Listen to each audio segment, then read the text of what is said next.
Hello, sports fans, and Merry Christmas. Hope you're having a great day with your family and friends. And welcome to a very special Christmas episode of Scott Sports 101. I'm Scott Trella. And for me today, it's not only Christmas for me, it's also my birthday today. I'm celebrating my 45th birthday. And I have a couple of in-studio guests, my brother-in-law Eric Hoyle and his cousin, my cousin-in-law Aaron Hoyle, excuse me. Great to have you guys in the studio with me today. We're gonna. Thank you, by the way, Scotty. Thank you. And we're gonna talk about this week's Browns game. We're gonna do a preview of the college football New Year's Day bowl game. And that little guy you see in the background is my nephew Jay Hoyle, the J-Man. J-Man. But first, here is today's Scott Sports 101 trivia question: which quarterback led the famous Cardiac Kids, a.k.a. Cleveland Browns, in the early 1980s? I will have the answer later on the broadcast. Well, the Browns will take on the Baltimore Ravens in their final game of the NFL regular season at M&T Bank Stadium in Baltimore. Baker Mayfield will start again. And, guys, this week's game is really going to feature two rookies, Baker Mayfield, as I just said, and Ravens quarterback Lamar Jackson, who is starting for the injured Joe Flacco. Well, you never know. That very well could be. And the Browns are going to have their work cut out this week against the Ravens. And they really need to put the pressure on and stop quarterback Lamar Jackson and the Ravens' strong offense and defense as well. Now, the Ravens need a win over the Browns to clinch a playoff spot. But if the Browns would like to go out with a win and be a 7-1. And have their first winning season since 2007. Now, the Browns' running game and passing game needs to be a factor for the Browns to come away with the win. And now, I really feel I think the defense is really going to need to step it up. And I really think they're going to really have to have a good strategy. And the Ravens really have a strong defense. They do. They do. Yeah, they do. And the Browns are going to have to. Yeah. Lamar Jackson. I mean, I'd like to see the Browns win this, but I have a strong feeling the Ravens will have the edge in this game. But I want the Browns to win this game. Well, Scott, like Baker said a couple weeks ago, if you're not going to come out in these next two games and try to win these games, then don't even bother shooting. Exactly. Right there. Exactly. That says it all. And Greg Williams has been a factor in the Browns' improvement these past several games, and I got to tell you, he does have a chance to become the Browns' full-time head coach.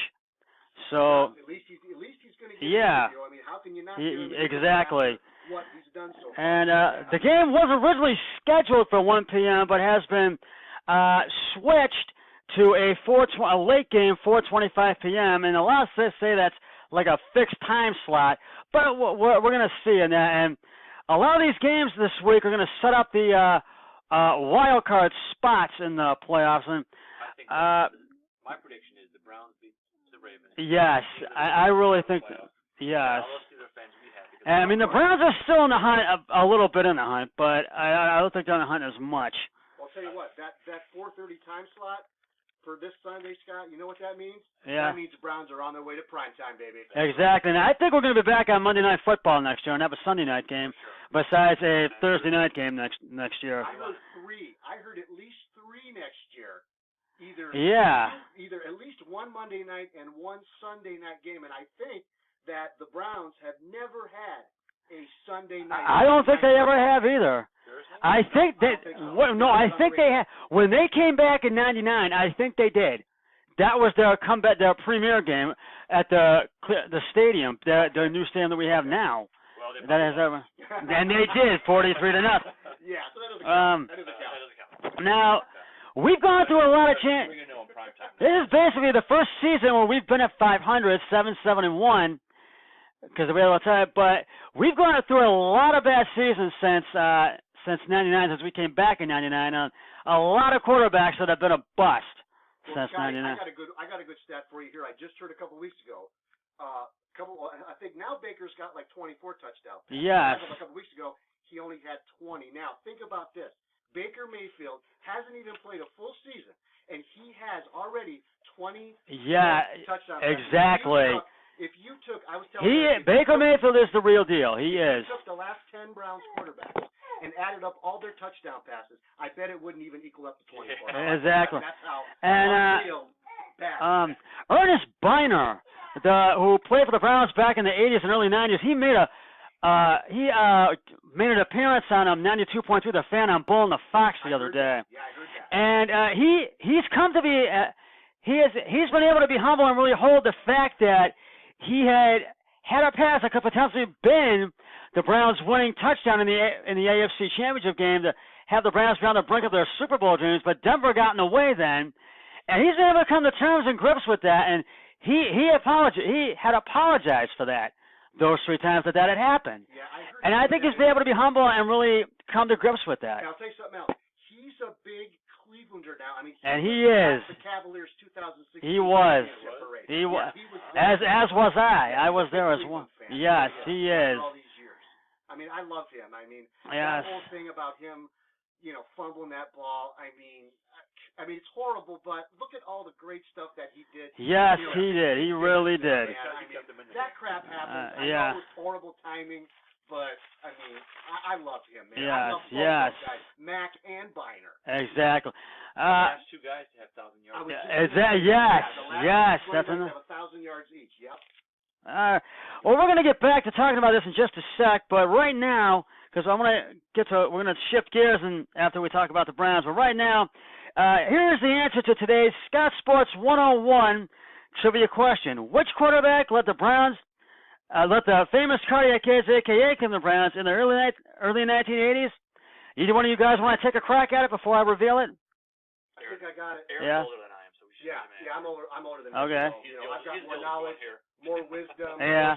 You want to take a crack at it? I'm going to say Brian Sipe.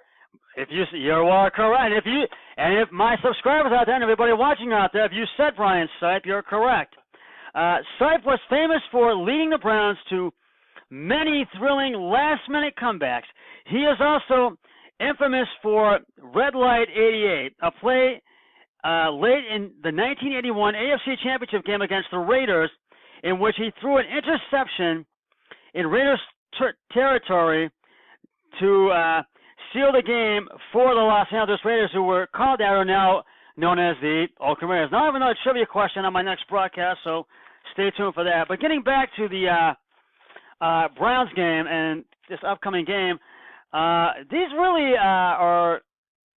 game is really, it's going to be the last road game, but the last game of the season. But the Browns are still in the hunt, but very little. But we're going to have to wait and see what happens if they can come out of the game with a win. But this is going to be a challenging game for the Browns because the Ravens have a strong defense, and they've got to run the pocket.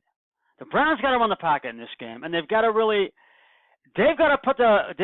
jump on the Ravens early and really put points up on the board early in this game, I feel, and maintain the lead. Let me say one thing. I never thought at the beginning of the season that these receivers that we have now, especially that Perriman, and that Perriman guy was a number 1 draft pick for the Baltimore Ravens 3 or 4 years ago. He lost his confidence. He didn't do very well, and now he's here on the bump. What a great pickup by Dorsey and all that. And that was just great. And I got to tell you, Nick Chubb and Jarvis Landry have really been quite impressive. They have really been impressive these last few games. Did you know that he could throw that football like 50 yards in the air, and he's left-handed too? And you might have heard this the other day. Former Brown Josh Gordon, who plays for New England Patriots, I think is not going to be playing for the rest of the season. I don't think. He's done. Yeah, because he's been having some. Indefinitely. You know what? Let me make a quick comment on that because I am still cursed Cleveland Browns, and this guy's going to go somewhere else and win the Super Bowl. That's exactly what I thought about John. I thought he was going to leave, and then he was going, he's going to New England. He's going to catch the winning touchdown in the Super Bowl. Boy, was I wrong about that. You're right. You're absolutely right. Not even the Patriots can turn. Yeah, that's right. Not even the great culture. Yes, and could help that guy. It's sad, but. Well, you could catch. And I am too. And you could catch this game. Kickoff is at 4:25 p.m. as I said on CBS 19, and. If you missed the Sunday night game, the Seattle Seahawks upset the Kansas City Chiefs 38-31 at I think it was in KC at Arrowhead Stadium, I believe, and And the Oakland Raiders beat the Denver Broncos in Oakland 27-14 on the final Monday night game of the regular season. And that Sunday night game was the final Sunday night game of the regular season. And now, 1 week from today, will be at New Year's Day 2019. And it will be, we are going to give you a little college football, as I call New Year's Day, Bowl Day preview. There are a few games before, and these are, the ones I'm going to preview are one factors for the national championship game, which is right now TBA to be announced. We don't know who's going to be in that just yet, but on December 29th in the Cotton Bowl, number 2 Clemson will take on number 3 Notre Dame, the Fighting Irish, at 4 p.m. on ESPN. And this game could probably go either way between Clemson or Notre Dame.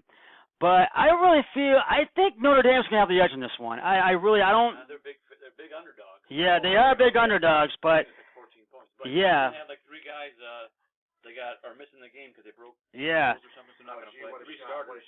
And that is a 4 p.m. start on ESPN. On same day, December 29th, number 1 Alabama will take on number 4 Oklahoma in the FedEx Orange Bowl at Miami Gardens, Miami Gardens, Florida. At 8 o'clock on ESPN. And Alabama's played some great games. I feel they've got the edge in this one. They could possibly be in the national championship game. I really feel. Well, let me just make one comment about Alabama that I don't hear people say too much. I was talking to Eric about this a couple of weeks ago. And, Alabama is just an unbelievable, awesome team every year. Now, this year they have a pretty good quarterback. But one amazing thing about the Alabama football team is how many times could you even name the quarterback for Alabama? They very rarely ever have a really good quarterback, but they have an all-around great team. And when you have that, you don't need some superstar quarterback throwing you don't. And I got a trivia question for you. Yes. All right, real quickly, because we're starting to run out of time here. AJ McCarron's girlfriend. Brent Musburger knows. I was going to say, I could tell over. I could tell it was Brent Musburger. Yeah. She was like a pageant girl, right? Yeah. Was it Victoria? I don't know. I know the answer. Okay. I just don't know the answer right. And that same day, December 29th, the Michigan Wolverines will take on the Florida Gators in the Peach Bowl at noon on ESPN. I really feel that the Gators have the edge in this one. I think it's Catherine Webb. Because exactly, you are right. Yeah, you are, and I really think that the Gators have the edge in this one in the Peach Bowl, because I don't see Michigan's going to have a tough time against Florida. I think in this one, I really think they are. That's going to be Harbaugh last game because he's going to go to. Yes. That's right. They're recruiting, even though just like in the NFL. Oh, we're not talking to that guy. We don't have any. Then 2 days later, they friggin' sign him, right? Yeah. Come on. And we're going to have to move us along. We're starting out of time here. On January 1st, I'm up to these USCF, I think it's Central Florida, will take on LSU in the Tostitos Fiesta Bowl at 1 p.m. on ESPN. So look for that one, and that's going to be a good game. And the Ohio State Buckeyes will face the Washington Huskies in the granddaddy of them all, the Rose Bowl, at 5 p.m. on ESPN. And that's going to be Urban Meyer's last game as Ohio State's head coach, because he is stepping down. He will become the athletic director for the Ohio State Buckeyes, and Ryan Day will take over as head coach. And he's also going to be teaching a class at Ohio State. Yes, and I feel Ohio State's going to have the edge in that game. I'll be the highest paid professor. Yes, and the Texas Longhorns will take on the Georgia Bulldogs in the Nokia Sugar Bowl, 8:45 on ESPN. And the Kentucky will take on Penn State in the Capital One Citrus Bowl at 1 p.m. on ESPN.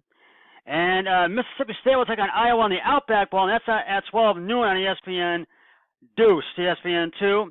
And the National Championship is going to be in Santa Clara, California, that game, and that's going to be at 8 p.m. on ESPN. But that is TBA to be announced, because we don't know who's going to be in that yet until all the rest of the bowl games have been played. But I just wanted to go over the ones that were critical to the National Championship game, because any of these teams can have a chance to be in it. And I think it's really, these bowl games are going to be really come down to the wire, I think. I'll tell you what, Eric and Scott, real quick. I don't know about you guys, but I don't think they have enough bowl games. I think you're right. Yeah. Well, that's starting in like November. All right. Well, that's going to wrap it up for this edition of Scott Sports 101. Merry Christmas. I want to thank my guests, my brother-in-law Eric Hoyle, my cousin-in-law Aaron Hoyle, my brother-in-law's cousin. Enjoy the time with your family and friends. Always remember, be a team player each and every day in every way possible. So long, everybody. 3, 2, 1. I'm done.